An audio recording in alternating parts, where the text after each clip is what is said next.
Hello, everybody. Let's talk about that girl. Because I am a boring millennial, I find out all of the TikTok trends off YouTube while browsing random videos while doing half of my job at 7:30 in the morning, and I haven't been to sleep yet.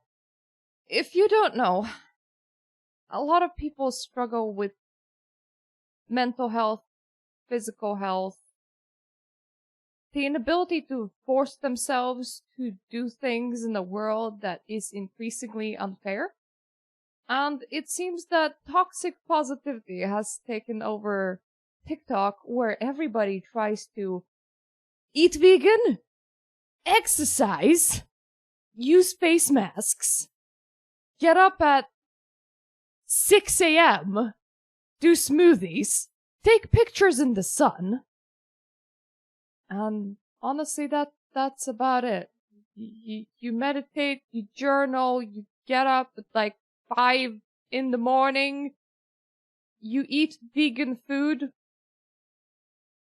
you do stretches, you keep your house insanely clean,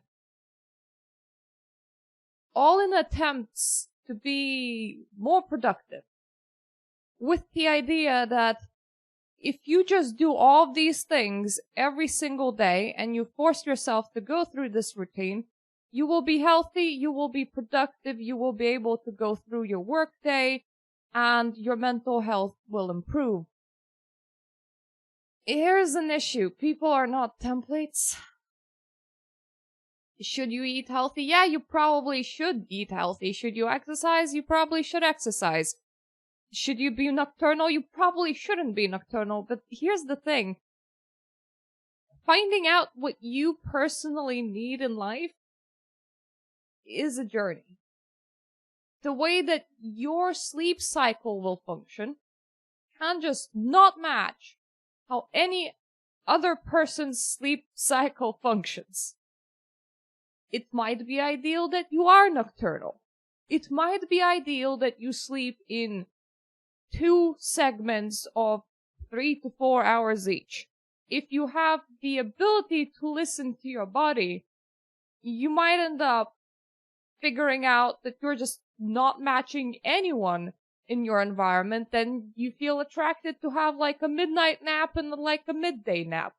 People are trying to sell a template of good living and trick themselves into believing that if they just focus on this enough, they're gonna just push all of their problems away.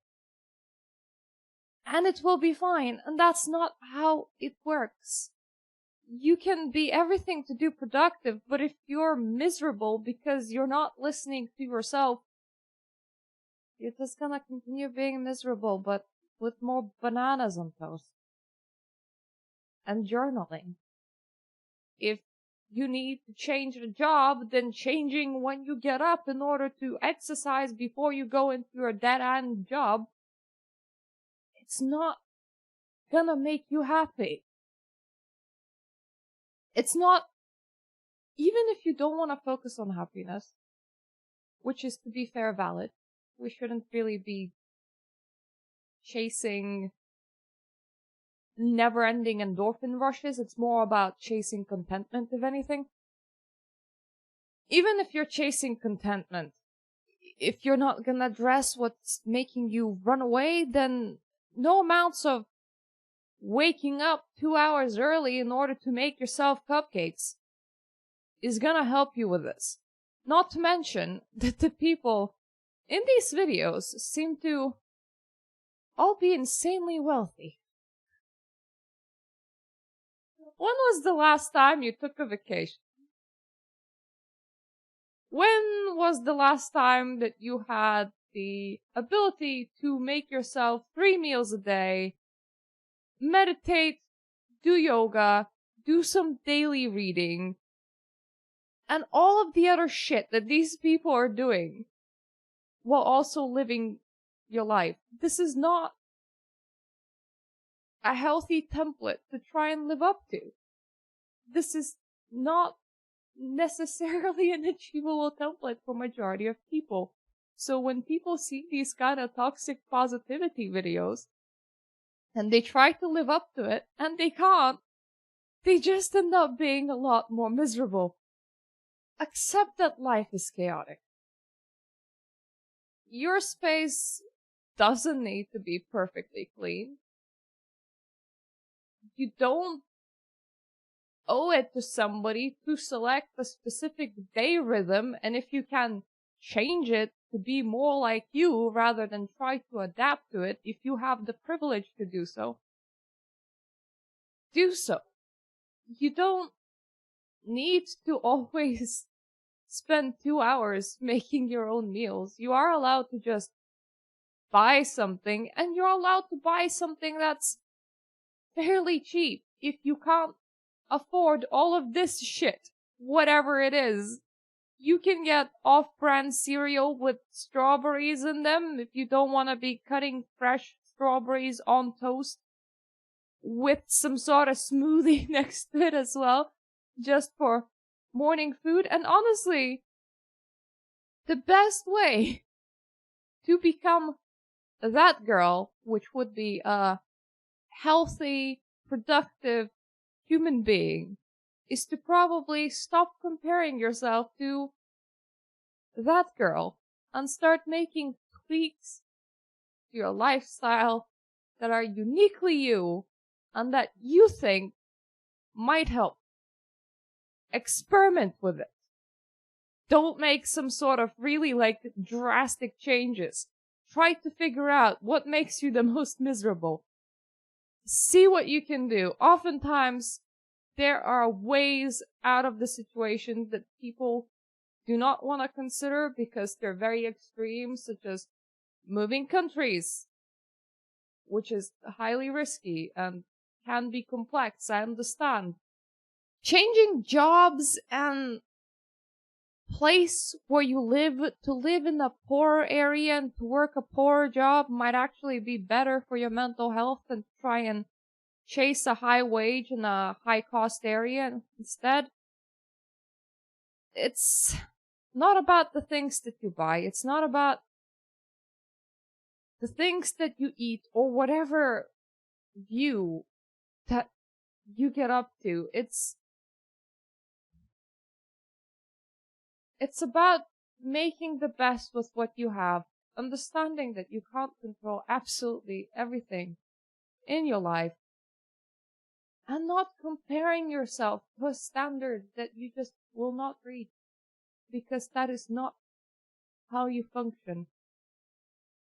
I feel like, in a way, I have achieved by what these people are trying to achieve, except it looks completely different. I don't have self-care days. I don't drive a car. I don't get sushi anymore, mostly because the only sushi place is in town and I can't be arsed going all the way over there. I work 2 jobs, but I work part-time. And one of my jobs, actually both of my jobs, I can do whenever I want. I sleep in the middle of the day. I have cats. I have a husband.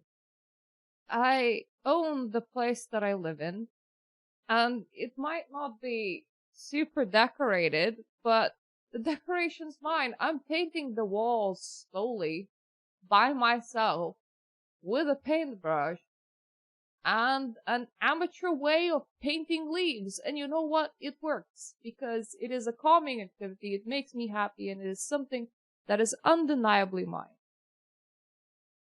When I have free time, I go outside and I take photos of nature with a camera that my husband has gifted to me that he has gotten secondhand because we could have never afforded it if it was brand new. But who cares? Because those things, they're certified for 100,000 shots and the previous owner used 20,000.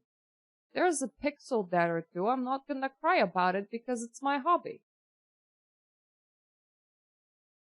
I do what I want, and I live in a rhythm that is healthy for me. And it doesn't look anything like life looks if these people. It's not organized. It is chaotic. But I'm forgiven to myself. And I go by my own rhythm. And that's what you should do. That is ultimately what you should seek. You should seek the ability to listen to yourself the best your ability. Because not everybody has the same opportunities, and sometimes life fucking sucks. And there's nothing you can do about it. And accepting that position, accepting that it's not your fault, while also striving how to make changes that are realistic for you, that's the best that you can do. And that is absolutely something that you should seek instead of posting highly aesthetic videos to TikTok about what the perfect life is supposed to be, what self-care is supposed to look like, and what should people do to increase their productivity even more. Sometimes it's fine not to be productive, you know? We're productive enough. Don't focus on it.